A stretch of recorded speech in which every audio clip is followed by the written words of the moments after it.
ਪਿਆਰੇ ਦਰਸ਼ਕੋ, ਨਵਾਂ ਪੰਜਾਬ ਚੈਨਲ ਦੇ ਵਿਚਾਰ ਚਰਚਾ ਪ੍ਰੋਗਰਾਮ ਦੇ ਵਿੱਚ ਤੁਹਾਡਾ ਨਿੱਘਾ ਸਵਾਗਤ ਹੈ। ਇਸ ਪ੍ਰੋਗਰਾਮ ਦੇ ਵਿੱਚ ਮੇਰੇ ਨਾਲ ਉੱਤਰੀ ਖੇਤਰ ਦੇ ਵਿੱਚ ਰਾਜਨੀਤਿਕ ਮਾਮਲਿਆਂ ਦੇ ਸਮਾਜਿਕ ਸਰੋਕਾਰਾਂ ਦੇ ਉੱਪਰ ਤਿੱਖੀ ਨਿਗਾਹ ਰੱਖਣ ਵਾਲੇ ਸੀਨੀਅਰ ਪੱਤਰਕਾਰ ਬਲਵੰਤ ਦਕਸ਼ ਜੀ ਹਨ। ਉਹਨਾਂ ਨਾਲ ਗੱਲ ਕਰਾਂਗੇ ਕਿ ਪਿਛਲੇ ਦਿਨਾਂ 'ਚ ਇੱਕ ਬਹੁਤ ਗੰਭੀਰ ਮਸਲਾ ਆਇਆ ਹੈ। ਉਹ ਮਾਮਲਾ ਸਾਡੇ ਹਰਿਆਣੇ ਤੋਂ ਹੈ। ਹਰਿਆਣੇ ਦੀ ਇੱਕ ਖਿਡਾਰਨ ਨੇ, ਮਤਲਬ ਕੋਚ ਹੈ ਇਸ ਵੇਲੇ, ਉਹਨਾਂ ਨੇ ਸੂਬੇ ਦੇ ਜਿਹੜੇ ਖੇਡ ਮੰਤਰੀ ਆ ਉਹਨਾਂ ਦੇ ਉੱਪਰ ਇਲਜ਼ਾਮ ਲਾਏ, ਦੋਸ਼ ਲਾਏ ਆ। ਉਹ ਦੋਸ਼ਾਂ ਨੂੰ ਲੈ ਕੇ ਜਿਹੜੇ ਖੇਡ ਮੰਤਰੀ ਨੇ ਉਹਨਾਂ ਖੇਡ ਮਹਿਕਮੇ ਤੋਂ ਆਪਣਾ ਅਸਤੀਫਾ ਦੇ ਦਿੱਤਾ ਹੈ। ਕੀ ਇੰਨਾ ਹੀ ਕਾਫੀ ਹੈ? ਤਕਸ਼ੀ ਜੀ ਤੋਂ ਜਾਣਦੇ ਹਾਂ। ਤਕਸ਼ੀ ਜੀ, ਇਸ ਮਾਮਲੇ ਤੇ ਤੁਸੀਂ ਕੀ ਕਹਿਣਾ ਚਾਹੁੰਦੇ ਹੋ? ਤੁਹਾਡੀ ਕੀ ਰਾਏ ਹੈ? ਕਿਉਂਕਿ ਦੋ ਸਰਕਾਰਾਂ ਨੇ ਇਹਦੇ ਉੱਪਰ ਆਪਣੀ ਜਿਹੜੀ ਆ, ਚੰਡੀਗੜ੍ਹ ਪ੍ਰਸ਼ਾਸਨ ਨੇ ਤੇ ਹਰਿਆਣਾ ਸਰਕਾਰ ਨੇ 2 FIRਾਂ ਦੇ ਉੱਪਰ ਦਰਜ ਕਰਕੇ ਜਾਂਚ ਸ਼ੁਰੂ ਕਰ ਦਿੱਤੀ ਹੈ। ਤੁਸੀਂ ਇਹ ਸਾਰੇ ਮਾमले बारे की कहना चाहते हैं? जी जम्मू साहब, देखिए कि नए साल की शुरुआत हमारे खेल मंत्री संदीप सिंह के लिए अच्छी नहीं रही है। हाँ जी। 30 दिसंबर को जूनियर महिला कोच ने अपने महकमे के मंत्री पर आरोप लगाए कि उन्होंने उनसे छेड़खानी की, उससे दोस्ती करने की बात की, उसे कहा कि आप मेरी गर्लफ्रेंड बन जाओ, और अपने ऑफिस में बुला के सरकारी आवास पर उनसे छेड़छाड़ की गई। हालांकि संदीप सिंह ने इन सभी आरोपों को बेबुनियाद बताया है और ये भी कहा है कि वो किसी भी जांच के लिए तैयार हैं। तो जैसा कि जम्मू साहब आपने कहा कि उन्होंने खेल मंत्री पद छोड़ दिया है, ये बात सुनने में ठीक लगती है लेकिन हकीकत ऐसी नहीं है। उनके पास प्रिंटिंग और स्टेशनरी डिपार्टमेंट का महकमा भी है। उन्होंने खेल महकमे का कामकाज छोड़ दिया है और कहा जब तक कि जांच निष्पक्ष नहीं होती, रिपोर्ट नहीं आती, वो खेल महकमे का कामकाज नहीं देखेंगे। लेकिन आरोप लगाने वाली जो जूनियर महिला कोच है, उसका कहना है कि मंत्री के पद पर अगर कोई हो और चाहे उसके पास कोई भी महकमा हो, निष्पक्ष जांच की संभावनाएं नहीं है। दूसरी बात जम्मू साहब, चंडीगढ़ पुलिस ने इस मामले में जूनियर महिला कोच की शिकायत पर FIR दर्ज की है और जो DSP हैं राम गोपाल, उन्होंने कई धाराओं का हवाला देते हुए कहा है कि चंडीगढ़ पुलिस इस मामले में निष्पक्ष जांच करेगी और पीड़िता ने भी ऐसी उम्मीद जाहिर की है कि उसे न्याय मिलेगा। आप क्या समझते हैं कि नए 2 FIR क्यों दर्ज की गई? एक हरियाणा सरकार ने की, एक इधर दर्ज की गई चंडीगढ़ में। देखिए, चंडीगढ़ पुलिस ने जो FIR दर्ज की है वो तो पीड़िता की शिकायत पर दर्ज की है। हाँ जी। और पीड़िता ने कहा है कि मैं जिस दिन मंत्री के आवास से खुद को छुड़ा के भागी, अपना बचाव करके जब चिल्लाती हुई बाहर आई, तो CCTV कैमरे उन मंत्री के आवास से लेके और सुखना झील तक के जो भी CCTV कैमरे लगे हुए हैं, उनकी फुटेज देखी जा सकती है और उससे हालात को समझा जा सकता है। हरियाणा पुलिस ने जो SIT गठित की है जम्मू साहब, हाँ जी, वो हाँ जी। खेल मंत्री संदीप सिंह जी ने DGP साहब को एक अर्जी दी और कहा कि ये मेरी छवि, राजनीतिक छवि को धूमिल करने की कोशिश है, आप इस मामले की जांच करवाएं। देखिए, हम कानूनी तौर पर जितना समझते हैं, वो बात ये है कि अगर घटना किसी एरिया में हुई है तो उसकी जांच भी आमतौर पर उसी एरिया की पुलिस करती है। आप FIR, 0 FIR तो कहीं भी दर्ज करा सकते हैं, लेकिन हाँ जी। मामले की जांच वहीं होगी जहां की घटना है। ऐसी सूरत में जब चंडीगढ़ पुलिस ने FIR दर्ज कर ली है, जांच शुरू कर दी है, निष्पक्ष जांच का भरोसा दिलाया है, ऐसे में हरियाणा पुलिस के पास एक अर्जी जाए और DGP फटाफट उसमें एक ADGP की अध्यक्षता में SIT गठित कर दें, हाँ जी। तो उस SIT को गठित करने का मकसद किसी की समझ में आया तो यही आया कि शायद हो सकता है हरियाणा पुलिस इस मामले की जांच करे और मंत्री जी को क्लीन चिट दे दे। यही इसका मकसद हो सकता है। तक्षय जी, ये मामला इतने दिनों बाद क्यों आया? क्योंकि छेड़छाड़ का मामला तो काफी देर का है, इतनी देर में क्यों सामने आया? ये जम्मू जी, आप ठीक कहते हैं, 22 जुलाई का मामला है, लेकिन आप जानते हैं कि सत्तासीन जो लोग हैं, उनके खिलाफ मुंह खोलना भी एक बड़ी हिम्मत का काम है। पीड़िता का ये कहना है, जूनियर महिला कोच का, कि वो मंत्री के खिलाफ अपनी शिकायत देकर मुख्यमंत्री जी से मिलना चाहती थी, गृह मंत्री जी से मिलना चाहती थी। उन्होंने वहां अपने उनके दफ्तर में, जब वो ऑफिस से, सरकारी आवास में जो उनका दफ्तर है, वहां से निकल के भागी तो उसने मदद की गुहार लगाई, लेकिन वहां मौजूद किसी भी कर्मचारी ने उसकी मदद करना ठीक नहीं समझा, यहाँ तक कि उसकी बात सुनना भी ठीक नहीं समझा कि उसके साथ हो क्या रहा है।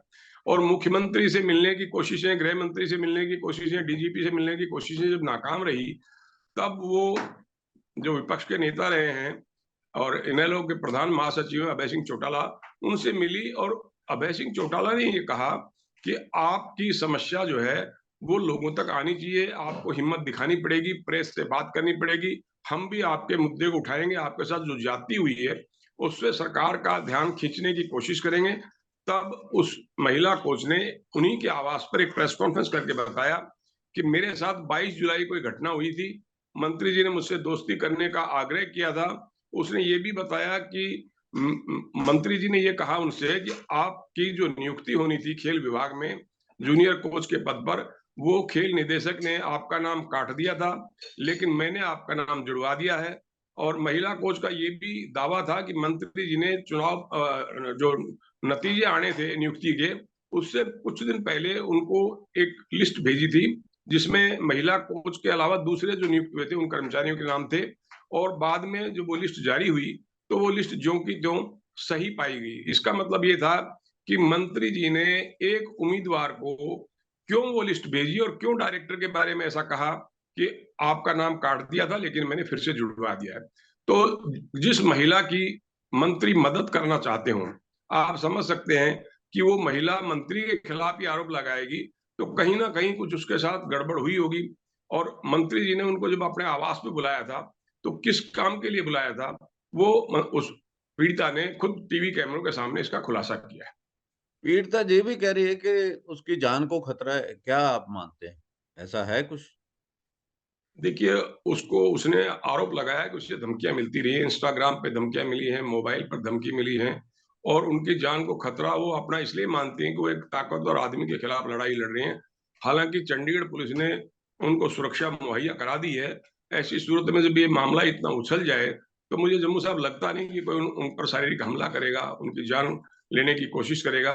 लेकिन आदमी के खिलाफ जब कोई लड़ाई लड़ता है, तो उसको ये अंदेशा तो रहता ही है कि उसे जो धमकियाँ मिल रही हैं, वो ज़ाहिर है किसकी तरफ से मिल रही होंगी, किसका समर्थक होगा धमकी देने वाला। ऐसी सूरत में चंडीगढ़ पुलिस ने एहतियात के तौर पर उनको सुरक्षा मुहैया करवा दी। दक्षिण जी, जो खिडारी हैं, खेल मंत्री हैं, वो हमारी हॉकी टीम के कप्तान भी रहे हैं। उनका कहना है कि संदीप सिंह, उनका कहना है कि उनकी छवि जो है, उसको नुकसान पहुँचाने के लिए ये सारा बात की जा रही है। हाँ, उन्होंने कहा है जो साहब कि मैं नैतिकता के आधार पर खेल महकमे से अपनी ज़िम्मेदारी मुख्यमंत्री जी को सौंपता हूँ। उनका ये सचमुच ये कहना है कि राजनीतिक साजिश के तहत मेरे खिलाफ ये इस तरह के इल्ज़ाम लगाए जा रहे हैं। अब ये समझ में नहीं आता कि कोई मंत्री किसी महिला कोच की नौकरी में मदद करना चाहता हो और वही महिला कोच उनके खिलाफ राजनीतिक साजिश रचे। मैं समझता हूँ कि गिव एंड टेक का मामला है। मंत्री जी पर आरोप लगाया है उस महिला कोच ने कि आप मुझे खुश रखो, मैं आपको खुश रखूंगा। क्या खेल-खाल में हाथ-पैर तुड़वाने में क्या रखा है? लड़कियां काली-पीली इस महकमे में आती हैं, आपकी आप मुझे पसंद हैं। इस तरह के आरोप उस लड़की ने खुद सार्वजनिक तौर पर मीडिया के सामने लगाए हैं। ऐसी सूरत में कोई नौकरी भी हासिल कर ले और किसी मंत्री की छवि को भी नुकसान पहुंचाने की कोशिश करे, ये दोनों बातें मेल नहीं खाती जम्मू साहब।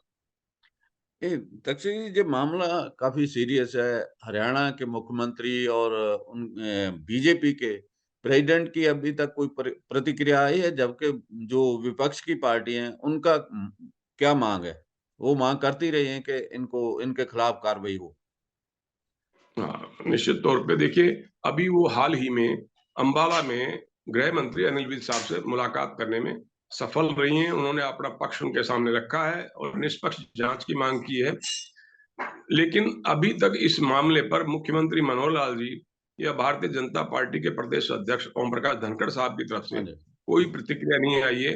अगर यही मामला किसी विपक्ष के विधायक के साथ होता, तो आप देखते कि कैसे तेजी से कार्रवाई होती है। लेकिन चूंकि सत्ता पक्ष का विधायक इससे जुड़ा हुआ है, इसलिए ज्ञानचंद गुप्ता साहब जो स्पीकर जी हैं हमारे हरियाणा विधानसभा के, वो जरूर संदीप सिंह जी से मिले थे।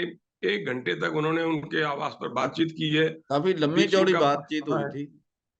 और मुख्यमंत्री जी को जाहिर है कि इनसे जो बातचीत हुई है संदीप सिंह जी से, वो स्पीकर साहब ने मुख्यमंत्री के ध्यान में ज़रूर लाई होगी।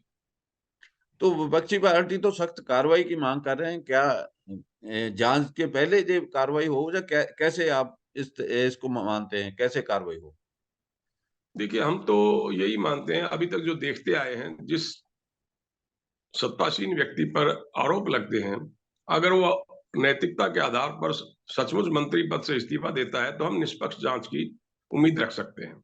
आरोप लगते हैं, कुछ दिन बाद मामला ठंडा पड़ जाता है, फिर जो पीड़िता है, उनको मनाने की कोशिशें होती हैं, बयान बदलवाए जाते हैं। आपने कई बार देखा होगा कि जो मामला जितना तेजी से उछलता है, उतनी ही तेजी से फिर वो नीचे गिर जाता है, बात सामान्य हो जाती है, आई गई हो जाती है।